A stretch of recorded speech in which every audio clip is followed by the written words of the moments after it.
Olá, eu sou o professor Lucas Neto. Bem-vindo e bem-vinda ao nosso programa Escola Bíblica no seu lar. Hoje nós vamos estudar a lição de número 13, que tem como título A Verdadeira Identidade do Cristão. Vamos então dar início à nossa aula de hoje. Introdução da lição. Nosso referencial de vida é buscar viver a imagem e semelhança do caráter de Cristo. Pensar e agir como Cristo pensa e age. Nesta lição, conheceremos a sabedoria que vem do alto no ponto número 1 da lição. No ponto número 2, identificaremos as características da sabedoria divina. E finalizando o nosso estudo, compreenderemos como viver conforme a mente de Cristo. Item número 1 da lição: a sabedoria que vem do alto. Em seu último discurso do Sermão do Monte, Jesus nos alerta que nem sempre a sabedoria ou fenômenos de ordem sobrenatural vem de Deus. E por isso, Jesus disse: nem todo que lhe disser Senhor, Senhor, entrará no reino dos céus. No Evangelho de Jesus, segundo escreveu Mateus, capítulo 7, do versículo 21 a 23, diz o seguinte: a palavra do Senhor. Nem todo que me diz Senhor, Senhor, entrará no reino dos céus, mas aquele que faz a vontade de meu Pai, que está nos céus. Muitos, naquele dia, hão de dizer-me: Senhor, Senhor, porventura não temos nós profetizado em teu nome? E em teu nome não expelimos demônios? E em teu nome não fizemos muitos milagres? Então lhes direi explicitamente: nunca vos conheci. Apartai-vos de mim, os que praticais a iniquidade. Podemos conceituar sabedoria como a aplicação prática do conhecimento diante de uma circunstância, compreendida de forma perfeita e real, onde a ação do conhecimento empreendido de modo prudente e inteligente manifesta a resolução das coisas sabiamente. E por que então nós conceituamos esse termo sabedoria? Na realidade, Jesus ele nos mostra que esta sabedoria ou fenômenos sobrenaturais, a partir deste conceito que nós falamos agora de sabedoria, podem ter uma ou sua origem em três fontes. Então, quando Jesus fala em seu último ensinamento do Sermão do Monte, dizendo: Senhor, Senhor, nem todos que disserem isso a ele entrarão no reino dos céus. Exatamente por causa desta manifestação de sabedoria, que nem sempre é divina. E ela pode ter, então, três fontes: a sabedoria divina, a sabedoria humana e a sabedoria maligna. Logo, Tiago, o meio-irmão de Jesus, ele diz no capítulo 3, versículos 14 a 16, o seguinte texto: quem entre vós é sábio e inteligente? mostrem mansidão de sabedoria, mediante condigno proceder às suas obras. Então veja que a sabedoria está ligada ao procedimento de seus atos, de nossas obras. Versículo 14. Se pelo contrário tendes em vosso coração inveja amargurada e sentimento faccioso, nem vos glorieis disso, nem mintais contra a verdade. Esta não é a sabedoria que desce lá do alto. Antes, ela é terrena, animal e demoníaca. Eu vou repetir. Logo, antes é terrena, animal e demoníaca. Ou seja, pode ser uma sabedoria humana ou uma sabedoria demoníaca, que é carregada com a inveja, com um sentimento faccioso de contenda, de agressão.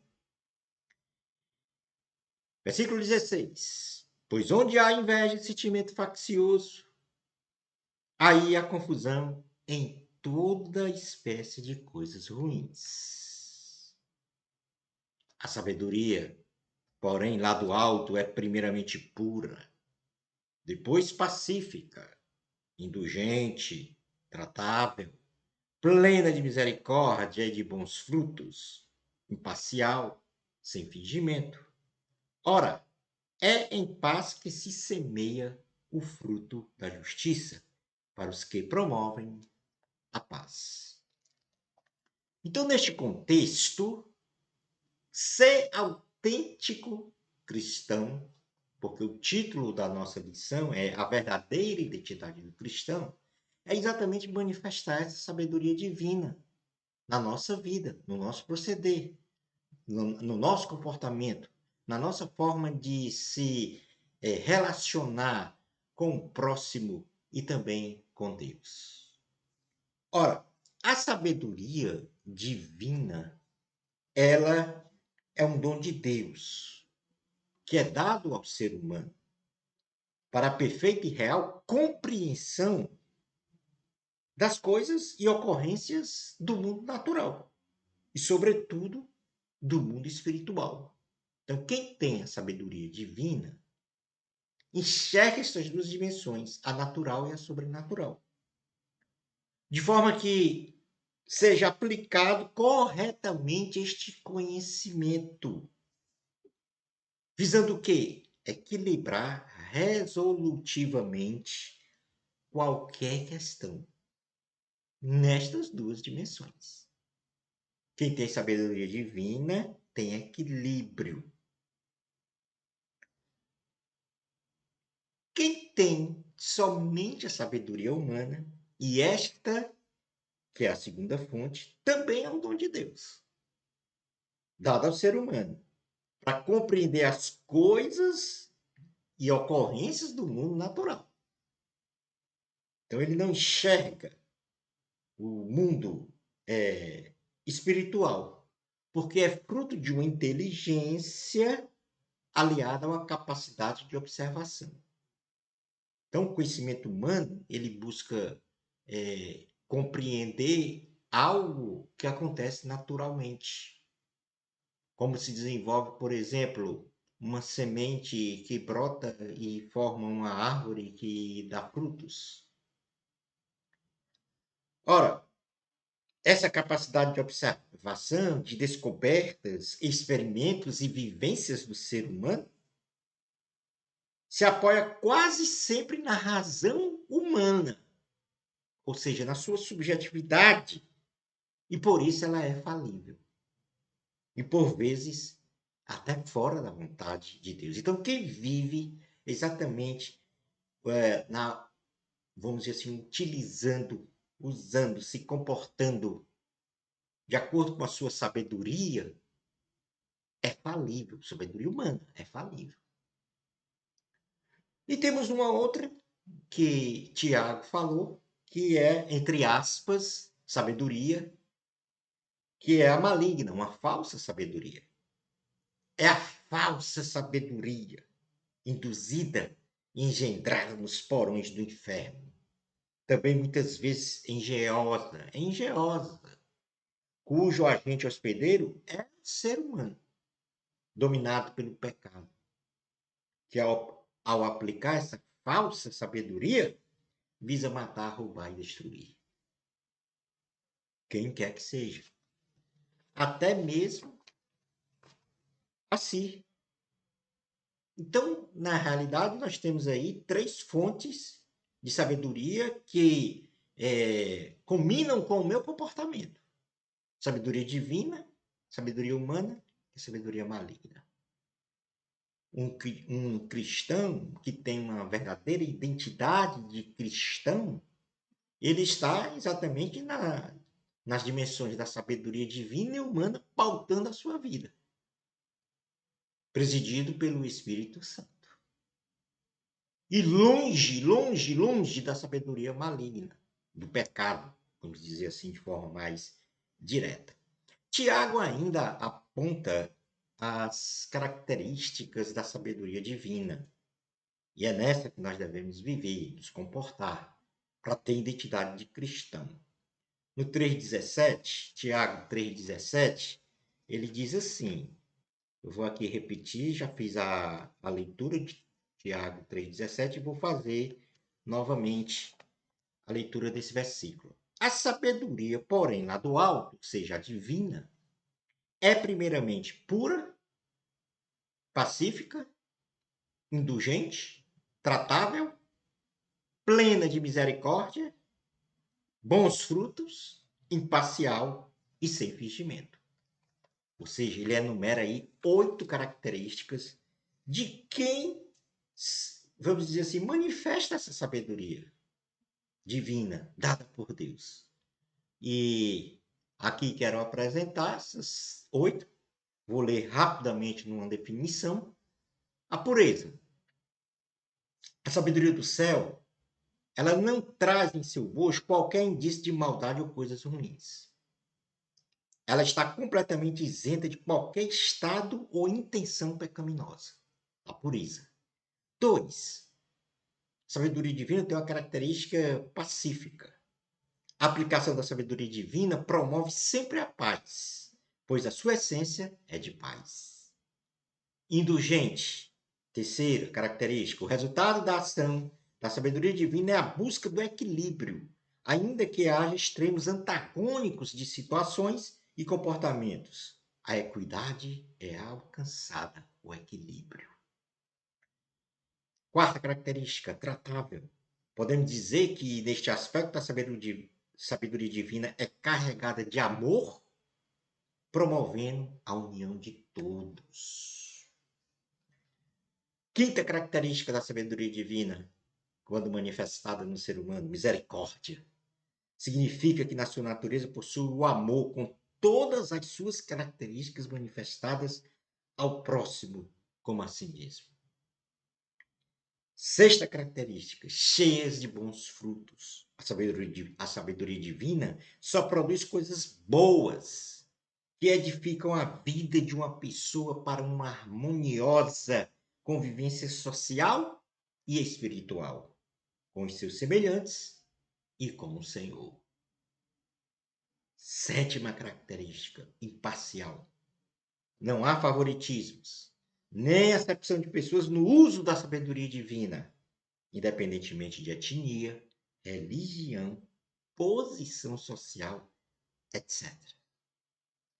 E, por fim, ela é sem fingimento, sem hipocrisia, ou seja, não é hipócrita. A ação da sabedoria divina não se manifesta por aparência, e nela não existe qualquer desqualificação de falsidade e de espírito de engano. Portanto, aí, dito por Tiago, em sua carta, as 8 características. No caso aqui,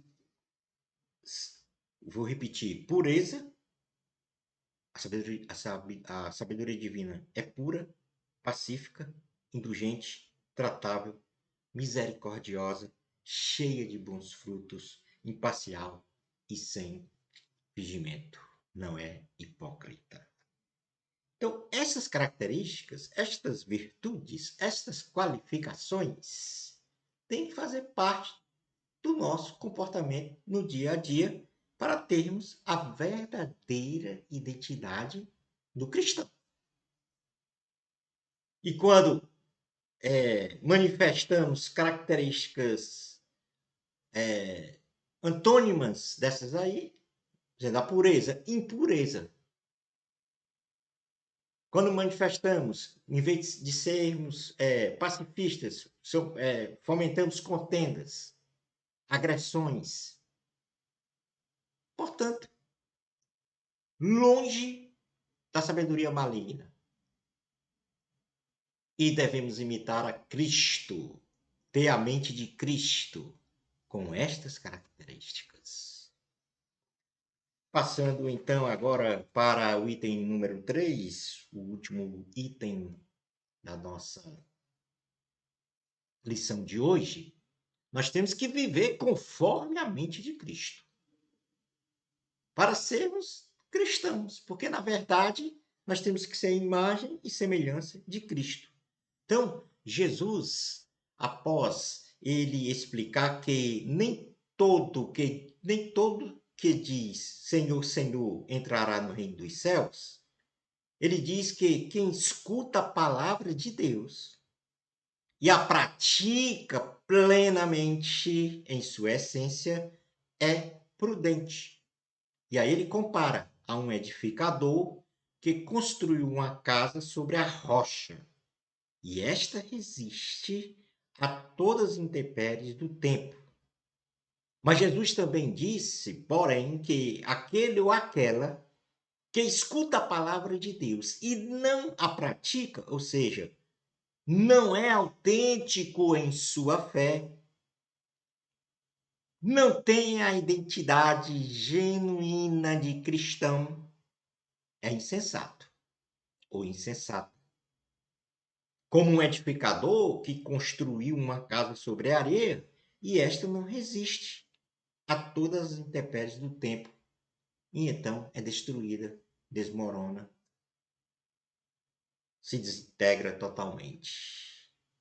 E Jesus fala isso em Mateus capítulo 7, 24 ao 27, diz assim: todo aquele, pois, que ouve estas minhas palavras e a pratica, será comparado a um homem prudente, que edificou a sua casa sobre a rocha. Essa rocha aqui tipifica Jesus Cristo. E caiu a chuva, transbordaram os rios, sopraram os ventos e deram com ímpeto contra aquela casa, que não caiu, porque fora edificada sobre a rocha. O cristão que é edificado em Cristo Jesus, ele não cai. E se cair, se levanta, se restabelece. E todo aquele que ouve estas minhas palavras, versículo 26, e todo aquele que ouve estas minhas palavras e não as pratica, será comparado a um homem sensato que edificou a sua casa sobre a areia. E caiu a chuva, transbordaram os rios, sopraram os ventos e deram com ímpeto contra aquela casa, e ela desabou, sendo grande a sua ruína. Então, a verdadeira identidade do cristão perpassa, primeiro, em estar alicerçado na rocha que é Jesus Cristo. Segundo, conhecer esta palavra, guardar esta palavra, ou seja, praticar a palavra de Deus. Então, nós temos que ter uma vida piedosa cristã. E o que é ter uma vida piedosa cristã? O cristão, ele tem a obrigação de viver a essência do Evangelho de Cristo. Ou seja, sua cidadania celestial. E esta cidadania ela é ratificada pela sua ilibada conduta moral e espiritual neste mundo natural. O cristão, segundo a vontade de Deus, deve ser santo, como Deus é santo. Lá em Levítico, capítulo 11, versículo 45, no livro de Levítico, diz exatamente isso. Deus diz assim: sede santos como eu sou santo. Logo, ser a imagem e semelhança de Cristo significa buscarmos de forma incessante ter o caráter de Cristo, pensar como Cristo pensa e agir como Cristo age. Isto nos coloca na condição imperativa de nos esforçarmos em busca da perfeição, ou seja, viver no limite mais próximo de uma vida piedosa cristã. Vida piedosa cristã é a vida que ama as coisas de Deus, sabendo que a perfeição ideal só será alcançada no estado de vida eterna. Quando Jesus vier buscar a sua igreja e todos nós que ouvimos e praticamos a palavra do Senhor, receber esta ascensão aos céus, se encontrar com Cristo nos ares e viver eternamente com Ele nos céus, aí sim, lá nós seremos perfeitos na forma ideal.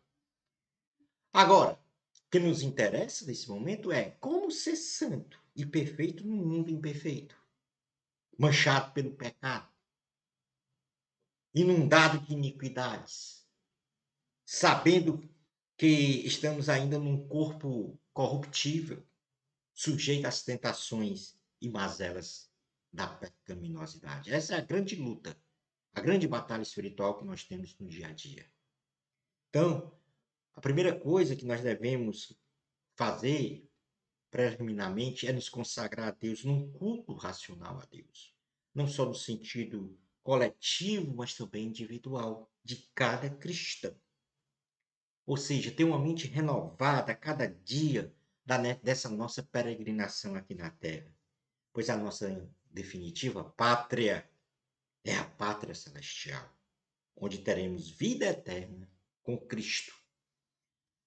O apóstolo Paulo escreveu a carta aos Romanos e no capítulo 12, versículos 1 e 2, ele diz exatamente isso sobre a questão de nos consagrarmos a Deus. Ele diz assim: rogo-vos, pois, irmãos, pelas misericórdias de Deus, que apresenteis o vosso corpo por sacrifício vivo, santo e agradável a Deus, que é o vosso culto racional.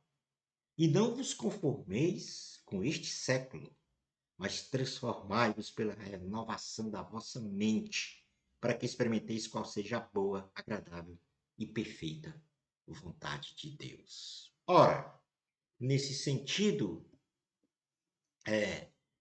o apóstolo Paulo fala com a nossa nova vida é uma consagração total de um culto racional. E essa consagração perpassa por um corpo como sacrifício vivo, e aqui eu estou falando no sentido coletivo, mas também individual, de cada cristão, para ter a verdadeira identidade de um cristão. Então, o nosso corpo ele é templo da habitação do Espírito Santo, e por isso deve se apresentar todos os dias a Deus, de forma pura, sem mácula, sem pecado, e se pecar, apresenta a Deus o pedido de perdão, devendo ser segundo a imagem e semelhança de Deus. E isto é o nosso sacrifício vivo do dia a dia, viver irrepreensível para Deus. Um corpo com sacrifício vivo é viver cada dia de forma irrepreensível para Deus, de modo a glorificar sempre o Senhor. Segundo ponto que o apóstolo Paulo falou, é o corpo santo. Isso quer dizer que o corpo santo, na verdade, é a nossa apresentação diante de Deus, corpo, alma e espírito, porque somos tricotômicos, também irrepreensível.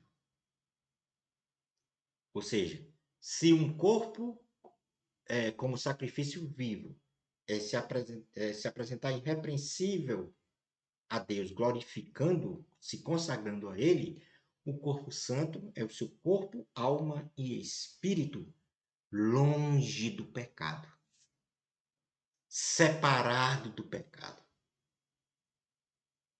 Uma coisa é você se consagrar a Deus, sacrifício vivo. Um corpo santo separado do pecado. E, por fim, um corpo agradável a Deus. Cristo se entregou na cruz por nós, como oferta e sacrifício a Deus em aroma suave. Como autênticos e verdadeiros cristãos, vivamos uma vida consagrada a Deus através de nossos atos e comportamentos íntegros e ilibados, pois isto é agradável a Deus.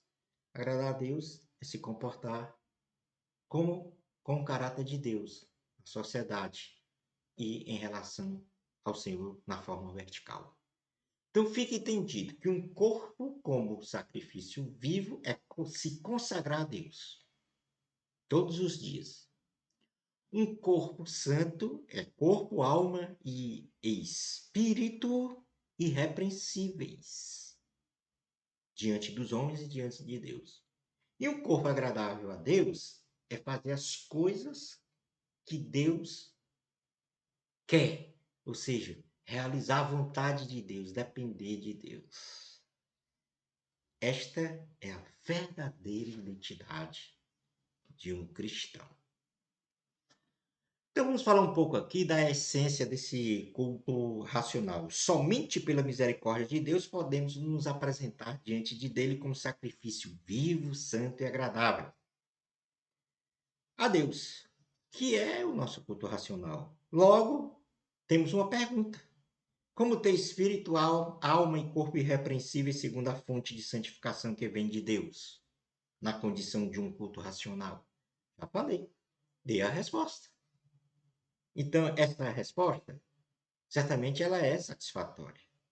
E, vamos dizer assim, no resumo geral, santificar-se na totalidade ao Senhor. Esta é a essência da identidade de um verdadeiro cristão. Concluindo então a nossa aula de hoje, somente pelo presidir, pela misericórdia de Deus, melhor dizendo, somente pelo presidir do Espírito Santo em nossa vida, é que podemos apresentar os nossos corpos por sacrifício vivo, santo e agradável a Deus, consolidando um culto racional através da permanente renovação da nossa mente em Cristo. Ter a mente de Cristo. E assim, teremos uma verdadeira identidade de cristão. Ser de Cristo. Na próxima aula, nós vamos estudar a lição de número 1 do terceiro trimestre do ano de 2022. E a lição 1 tem como título Morrer para viver abrindo mão do eu para seguir a Cristo. Certamente será uma aula memorável. Bênçãos especiais de Jesus para você. Amor a Cristo. A glória sempre é de Deus, nunca nós. Até ao nosso próximo programa Escola Bíblica no seu lar, com uma condição, se Deus permitir.